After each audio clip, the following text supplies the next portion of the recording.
rekaman-rekaman kami dapatkan sebelum pertandingan. Ya. Kalau berapa?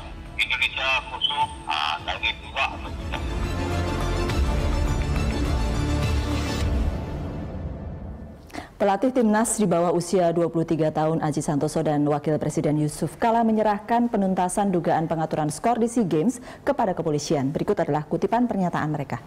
Yang pertama begini, kalau itu ada bukti, ya kita nggak usah terlalu emosional juga nanggapnya. Kalau itu ada bukti, diserahkan ke polisi, buktikan siapa yang ngomong, siapa pemainnya atau siapa pelatihnya yang ada pengaturan skor, ya udah diperiksa polisi. Kalau salah, kalau memang benar ditangkap, di penjara, selesai. Ya kan? Jangan sampai anak-anak sudah berusaha maksimal dengan persiapan waktu yang mepet, ini jadikan isu. Saya juga nggak tahu yang menggembuskan isu ada pengaturan skor itu siapa, tapi yang jelas apalagi kalau dari pelatih tidak 100%, 1000% saya jamin tidak. Dengan saya tadi juga ditelepon sama teman-teman wartawan, katanya sudah ada rekamannya antara Bandar sama pemain. Nah kalau ini udah clear, udah jelas, tinggal diambil aja rekamannya, itu kan udah selesai. Ya dibuktikan lah, kalau memang buktikan yang bikin hukum, buktikan sama dengan FIFA. Kalau memang ada itu hukum, boleh setuju. Kalau asal bisa dibuktikan apa yang dibuat kan. Anda kembali bersama The Headlines dan kini telah bergabung bersama kami Gatot Dewa Broto, Deputi 5 dari Kemenpora. Selamat datang Mas Gatot, terima kasih sudah di The Headlines. Iya, tadi kita sudah bicara soal kalau tuduhan ini berlangsung kan, kalau tidak dibuktikan, kalau tidak dibuka lebih lanjut, kasihan mereka yang dituduh juga, kasihan pemain, kasihan pelatih, kasihan ya yang disebut-sebut. Kemenpora melihat. Ya, yang pertama tentu saja sejauh ini kami masih tidak percaya dengan kejadian bahwa tim 23 kemarin Timnas pada saat khusus yang itu tidak percaya. Itu tidak percaya karena ibaratnya mereka sudah jatuh tertimpa tangga, ya. Tentu saja itu harus ada clear nanti, entah itu rehabilitasi atau whatsoever namanya gitu, karena mereka tentu saja sangat merasa disolimi ya. Kemudian tadi yang dikatakan Mas Aji juga betul. Jadi kalau dia melakukan bantahan tidak tahu, nah ini boleh saya buka sedikit ya. Ada yang pernah kami alami. Pada sisi lain, kalau memang, tapi di sisi lain kita tidak menutup kemungkinan kalau itu terjadi benar-benar proses hukum harus berlanjut. Karena yang namanya match fixing itu diatur di dalam FIFA, itu dilarang. Itu tujuan FIFA diantaranya masalah match fixing. Nah, kami di tim 9, tepatnya tanggal 4 Maret 2015, itu pernah kedatangan seseorang yang kalau dalam bahasa bola namanya runner. Datang kepada kami. Penghubung antara mafia dengan orang yang di lapangan. Bandar, kemudian lapangan dia akan tahu bagaimana pergerakan gitu, bebegungnya, movement yang tahu. Dia itu cerita, kalau kejadian misalnya ada match fixing, itu tidak perlu lewat pelatih. Bisa langsung ke pemain. pada pemain. Yang datang itu BS bukan?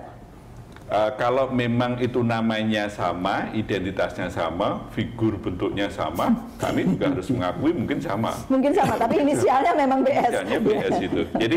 Jadi datang kepada kami harus mengakui kan. Tapi sejauh ini kami belum ketemu fisik sejak kejadian. Tapi waktu itu tidak ditindaklanjuti karena apa? Karena kurang bukti? Ya karena memang terbatas. Sekali waktu itu si yang datang kepada kami, runner tersebut, waktu itu hanya sangat generalis. Sementara kami tim 9 itu berharap banyak akan terkuak. Misalnya Pak Ugro sama Ricky tanya, kira-kira siapa yang terlibat? Oh, dia masih bingung gitu. Poinnya adalah bahwa yang namanya match fixing itu sudah lama sekali, fenomena yang lama. Hanya saja kita butuh somebody yang punya strong courage, keberanian untuk mengungkap. Nah, sekarang terjadi. Makanya harapannya ini juga jangan sampai hanya pepesan kosong. Ini bisa berlanjut. Kalau Pak JK tadi betul sampaikan, harus dibuktikan. Jangan sampai, oke lah, kami sedang ada konflik dengan PSSI. Tapi kami juga harus membela PSSI kalau PSSI itu dizalimi seperti itu. Gitu.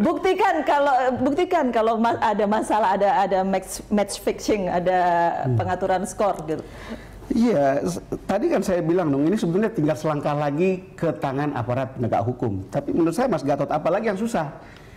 Kita tidak perlu ribut satu sama lain, udah polisi jalan. Udah, nanti kemudian dari situ proses selanjutnya. Tapi itu sudah harus ada jalannya. Karena kalau tidak, menurut saya ini juga bagian dari ribut-ribut pinggiran dari persoalan mafia bola ini gitu. Dan kita tidak akan kemana-mana. Kan sebagai rakyat saya juga merasa ada dana APBN yang ada di sana. Kan itu bisa gitu. Artinya adalah alasan, dan sekarang menurut saya tinggal action misalnya dari Kemenpora atau PSSI atau siapapun lah yang berkepentingan untuk bawa itu ke sana. Sudah ada laporan ke polisi sebenarnya kan kemarin? Ya ada contoh Yohan Ibo, ada laporan, nggak ada bukti, selesai, polisi tidak mau. Kenapa Mas Bas menduga-duga bahwa ini juga akan cepat selesai? Bisa terjadi. Makanya harus hati-hati ya, itu benar komentar itu, jangan serampangan melontarkan tuduhan ya. Belum tentu orang itu bersalah. Di lain pihak memang kita boleh dong curiga kok 5-0 2 kali berturut-turut, something was terribly wrong ya. Kita nggak pernah kalah sejauh itu, sebesar itu. Tapi jadi pernah 6-0 ya. Pernah 6-0, pernah 10-0 sama Thailand terakhir 5-0 tahun 85 SEA Games. Saya meliput waktu itu.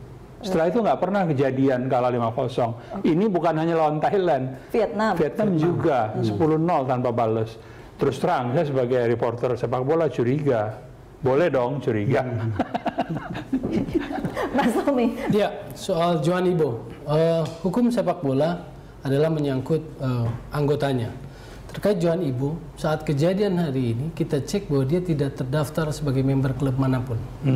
Jadi kami PSSI tidak bisa menghukum dia secara hukum sepak bola. Kerjasama PSSI dengan kemudian pihak kepolisian? Ya, dia harus dengan pihak kepolisian. Kalau boleh saya sampaikan, sebetulnya ini bagian dari investigasi walaupun saya tidak terlibat. Bahwa bukti harusnya waktu itu dibiarkan ada dulu bukti uangnya. Waktu itu belum sampai kejadian suap, itu persoalannya. Jadi kemudian ada batasan dalam hukum positif, saya bukan pengamat hukum juga, katanya penahanannya kan juga ada batas, sehingga kemudian dilepas oleh kepolisian. Nah itu yang sangat disayangkan, itu yang saya bilang bahwa investigasi match fixing harus dilakukan secara operasi intelijen. Tapi yang inilah, kita balik lagi ke kemarin. Kalau bandarnya ada di luar ya, ada di luar negeri. Kita balik yang ke preskon kemarin itu kan, ini yang soal Indonesia melawan Vietnam dan Indonesia melawan Thailand itu kan sudah kejadian, sudah selesai gitu. Terkait curiganya boleh, tetapi jelas harus ada pembuktian supaya jangan jadi hanya penyudutan tertentu. Karena bagaimanapun tuduhan sudah terlempar, kini tinggal harus dibuktikan. Kalau Mas Bas tadi mungkin agak khawatir jangan buktinya bisa susah dan kemudian agak nanti berhenti segera dan tidak terjadi apa-apa sesudahnya. Saya hanya ingin mengingatkan ada formulasi, ada metode di mana pemain pada masa-masa lalu mau mengaku. Jadi somehow, somewhere ada cara yang bisa dilakukan oleh, bukan hanya kepolisian loh, Menpora bisa melakukan. Tim transisi bisa, PSSI bisa, somehow orang-orang tersebut yang saya sebut tadi itu, pemain-pemain top, mengaku, ya saya disuap. Dia dihukum, bukan di pengadilan. Soal skor, saya mau jelaskan supaya tidak bias bagi pemirsa. Bukan mau bela juga bahwa skor 0-5 adalah skor yang buruk dalam kekalahan sepak bola. Tetapi yang harus kita lihat adalah, kalau boleh saya kasih penjelasan sebagai insan sepak bola, kawasan Indochina sekarang, Thailand, Myanmar, Vietnam itu sedang maju pesat. Indikator-indikator bagaimana football development mereka berkembang. Peringkat kita sekarang 155 ya? Sudah pasti di bawah Thailand, sudah pasti di bawah Malaysia, sudah pasti di bawah itu banyak Vietnam. Indikatornya. Kalau kita menghitung FIFA ranking, bahkan di FIFA pun hanya orang-orang tertentu. Kalau saya boleh kasih tahu rumusnya, P sama dengan M kali I kali T kali C. Panjang, ada angka koefisiennya. P apa P? P itu poin. Poin sama dengan menangnya di mana, lawannya siapa, koefisiennya lawannya berapa. Panjang nanti ceritanya. Tapi rumusnya itu agak jelimat. Nggak usah rumusnya kalau gitu. Yang mau saya bilang adalah mereka berkembang dalam konteks sepak bola dan kita sempat stagnan di masa dualisme. 2009 peringkat kompetisi liga kita peringkat 8. Begitu dualisme terjadi sampai unifikasi peringkat kita 18. Yang pasti ini sudah ada di polisi begitu kan, laporannya sudah masuk gitu kan. Kira-kira apa yang kemudian bisa dilakukan, yang bisa dibuat oleh PSSI ataupun Kemenpora atau tim transisi untuk membantu kepolisian? Saya kira rekening PPATK itu kan bisa dilibatkan. Jadi selain kita bicara rekaman, PPATK itu terbuka untuk bisa lihat aliran dana. Tiba-tiba rekening pelatihnya naik, tiba-tiba rekening pemain ini dengan gaji sekian naik dan seterusnya. Tidak ada yang bisa ditutupi.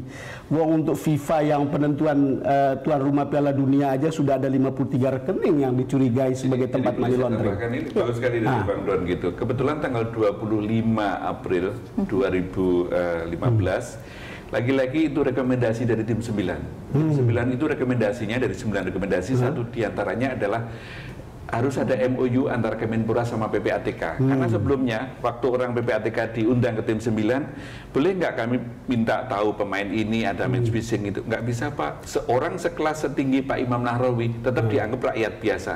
Yang bisa dilakukan apa? MOU. Nah, kami sudah ada perangkatnya. Jadi saran atau kritik dari Bang Don tadi bagus. Masuk hanya cuma MOU saja. Sekarang tinggal pelaksanaan saja. Oke. Ya kalau itu posisinya mungkin kita bisa boleh berharap kasus ini cepat terkuak gitu. Ya mestinya kan kalau tadi Mas Bas bilang atau Mas Misrawi bilang bahwa ini ada pelatih yang sama dengan skor yang besar tahun sekian.